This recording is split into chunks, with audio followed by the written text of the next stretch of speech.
अस्सलाम वालेकुम स्टूडेंट्स। उम्मीद करता हूँ कि बेटा आप सब खैरियत से होंगे। Ninth general science chapter number 2 our life and chemistry.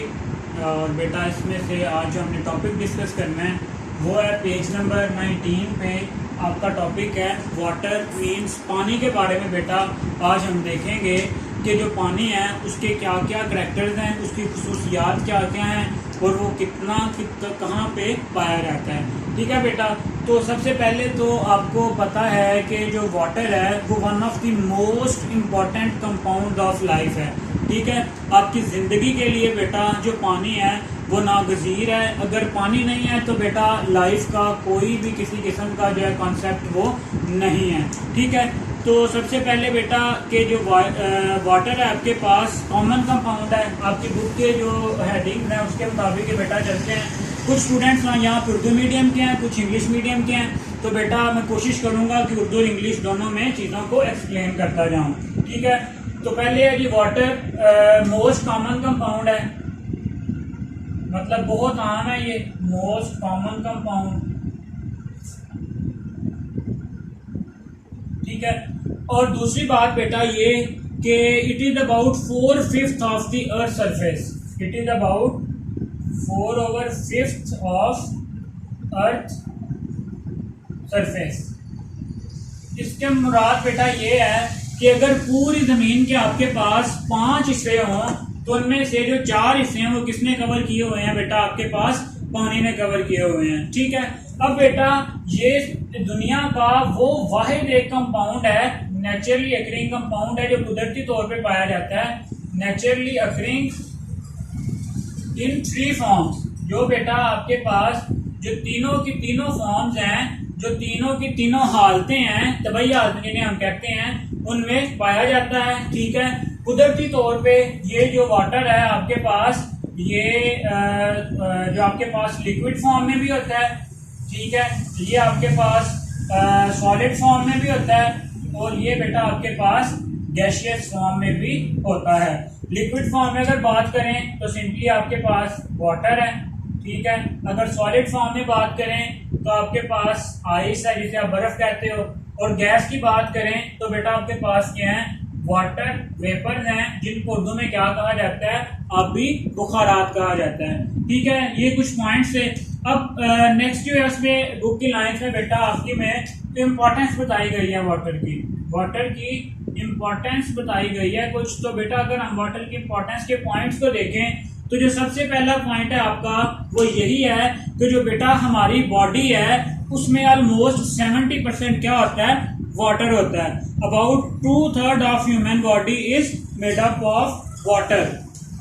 ठीक है, पहला पॉइंट आपके पास आ गया कि अवर बॉडी इज, मतलब जो हमारा जिस्म है बेटा, इज मेड अप ऑफ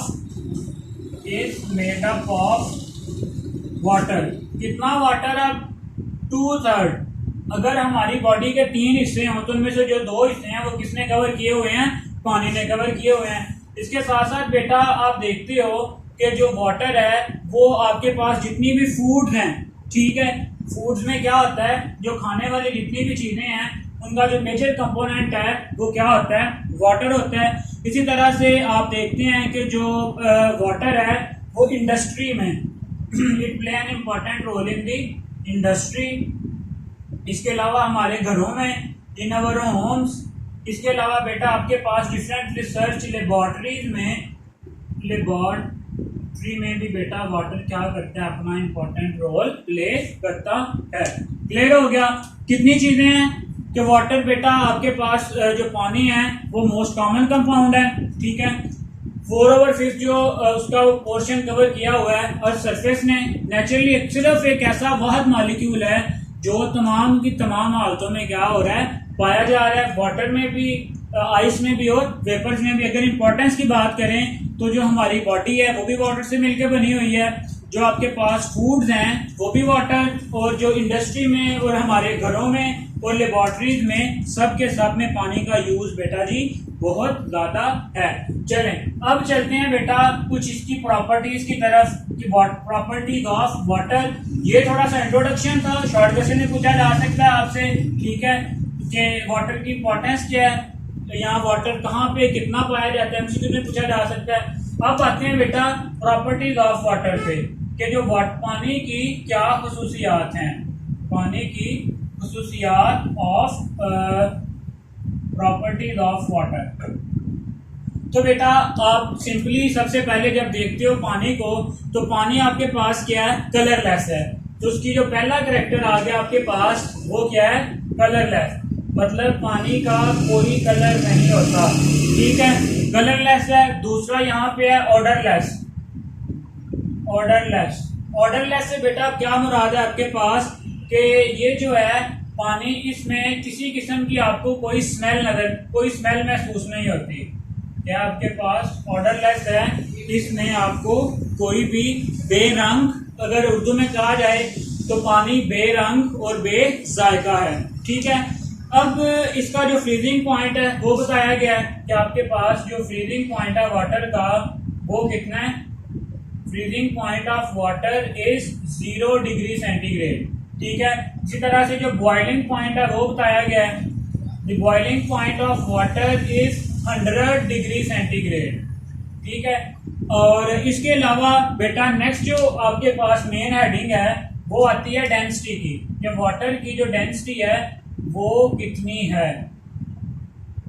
अब यहाँ पे पेपर में एक शॉर्ट क्वेश्चन भी आपसे पूछा जाता है कि वाई, जो दूसरा पैराग्राफ है यहाँ पे बेटा वो यही है कि why ice floats over water, why ice, paper में जो शॉर्ट क्वेश्चन आता है आपके पास वो ये आता है कि why ice floats over water, ठीक है, कि जो वाटर है, जो आइस है वो पानी के ऊपर क्यों तैरती है। तो बेटा इसकी रीजन यही है कि the density of ice is lighter than the water. किसी भी चीज की जितनी डेंसिटी कम होगी वो उतनी हल्की होगी और ऊपर रहेगी, और किसी भी चीज की डेंसिटी जितनी ज्यादा होगी वो उतनी नीचे चली जाएगी, ठीक है। तो इसका जवाब क्या है आपके पास कि जो डेंसिटी है आपके पास, density of water is greater than the density of ice, so ice float over the water, ठीक है। अब बेटा जब क्या होता है कि as the temperature of ice rises the ice melts and its density decreases। आप पानी में बर्फ डालते हो तो बर्फ क्या ऊपर तैर रही होती है, ठीक है। अब जैसे ही वो बर्फ के जो को टेम्परेचर इंक्रीज होगा या बाहर से आपके पास जो कुछ प्रेशर पड़ेगा या टेम्परेचर चेंज होगा, तो क्या होता है बेटा वो जो बर्फ है वो उसके जो मॉलिक्यूल्स हैं उनके दरमियान जो स्पेस है, जब टेम्परेचर इंक्रीज होगा तो क्या होगा, आइस मेल्ट हो जाएगी, ठीक है। जैसे ही वो मेल्ट होगी वाटर बन जाएगा, और वाटर की डेंसिटी क्या होती है, ज्यादा वो वाटर कहाँ मूव कर जाएगा बेटा, नीचे की तरफ मूव कर जाएगा, ठीक है। अगर हम देखें कि density of water at 0 degree centigrade, अगर हम बात करें density of water, density of water कितने डिग्री पे, एट 0 डिग्री सेंटीग्रेड कितनी होती है, ये आपके पास एमसीक्यूज के हवाले से आपसे पूछा जा सकता है। इज समवेयर बिटवीन 0.999, कितनी होती है ये, 0.9990 ग्राम पर सेंटीमीटर क्यूब, ग्राम पर सेंटीमीटर क्यूब से लेके कितनी, 1 ग्राम पर सेंटीमीटर क्यूब, 1 ग्राम पर सेंटीमीटर क्यूब, ठीक है। कि जो अगर हम 0 डिग्री पे वाटर की डेंसिटी देखें तो वो कितनी है आपके पास, 0.9991 से लेके 1 ग्राम तक, ठीक है। इसी तरह से अगर हम देखें कि while the density of ice at 0 degree centigrade is of the order of 0.918, ये हमने देखी यहाँ पे वाटर की। अगर हम आइस की देखें 0 डिग्री सेंटीग्रेड पे ही, तो बेटा उसकी डेंसिटी कितनी है आपके पास, 0.918, 0.918 0.918, ठीक है। अब देखिए 0.99 या 1 ग्राम बढ़ा है और ये जो आपके पास 0.918 ग्राम पर सेंटीमीटर क्यूब है ये लेस है। सो इसी वजह से बेटा आपके पास ये जो वाटर की डेंसिटी है ये ज्यादा है, कितनी है वो मैंने बता दिया आपको। इसी तरह से जो आइस की डेंसिटी है वो कम है, कितनी है वह 0.918, ठीक है। इसी वजह से बेटा जो आपके पास आइस है वो वाटर पे क्या करती है, फ्लोट करती है, ठीक है। इसी के साथ बेटा एक और शॉर्ट क्वेश्चन है जो आपकी एक्सरसाइज का शॉर्ट क्वेश्चन है। वो शॉर्ट क्वेश्चन बेटा आपका है, अगर आप देखें एक्सरसाइज में तो वो है आपका short question number 4। Short question number 4 में है कि why do the water expends on freezing. अब हम वो डिस्कस करते हैं। इसी टॉपिक का जो नेक्स्ट पोर्शन है वो उसी के रिलेटेड है कि why water expand on freezing, why water expand on freezing, why water expand on freezing. अब बेटा पहले तो क्वेश्चन समझे। क्वेश्चन में ये कह रहा है कि वाटर है हमारे पास, जब वो वाटर फ्रीज होगा तो वो एक्सपेंड हो जाएगा। अगर आपने कभी को एक्सपीरियंस किया हो, अगर हम किसी सॉफ्ट बर्तन में बर्फ जमाने की कोशिश करें, ठीक है, तो जैसे ही बेटा बर्फ बनती है तो वो जो बर्तन है वो भी थोड़ा सा क्या हो जाता है, एक्सपेंड हो जाता है। लेकिन अगर वो बर्तन आपके पास को बहुत सॉलिड हो तो ऑब्वियसली वो जो उसकी वॉल्स हैं वो प्रेशर बेयर कर लेते हैं, लेकिन हमें वो एक्सपेंडेशन जो होती है वो नजर नहीं आती। लेकिन जो इफेक्ट है वो ये है कि जब वाटर फ्रीज होता है तो वो क्या होता है, एक्सपैंड होता है। अब वो क्यों एक्सपैंड होता है कि there is considerable increase in the volume when liquid changes at 0 degree centigrade. क्यों? This is because the water molecules are less tightly packed. इसका आंसर बेटा ये है, the water molecules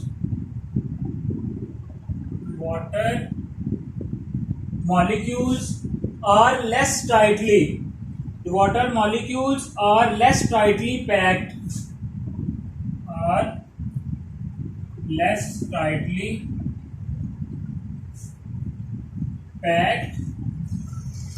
in ice as compared to water। क्या बेटा जी कि जो आपके पास वाटर मॉलिक्यूल्स हैं उनमें, चलो यहाँ पे देखते हैं, ये आपके पास वाटर मॉलिक्यूल्स हैं, इनमें जो मॉलिक्यूल्स हैं वो टाइटली पैक्ड हैं, ठीक है। और यहाँ पे ये आ गया आपके पास वाटर, और यहाँ पे अगर देखें आइस, तो जो आइस के मॉलिक्यूल्स हैं उनके दरमियान कुछ ना कुछ आपको स्पेसिस नजर आ रही हैं, ठीक है। ये more tightly packed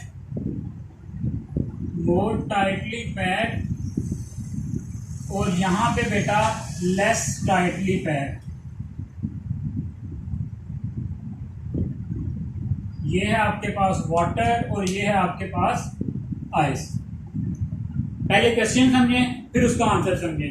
क्वेश्चन ये है कि जब वाटर से आइस बनती है तो जो वॉल्यूम है वो क्यों बढ़ जाता है, ठीक है, क्यों एक्सपेंड हो जाता है। तो बेटा इसकी रीजन ये है कि the water molecules are less tightly packed in ice and more tightly packed in water.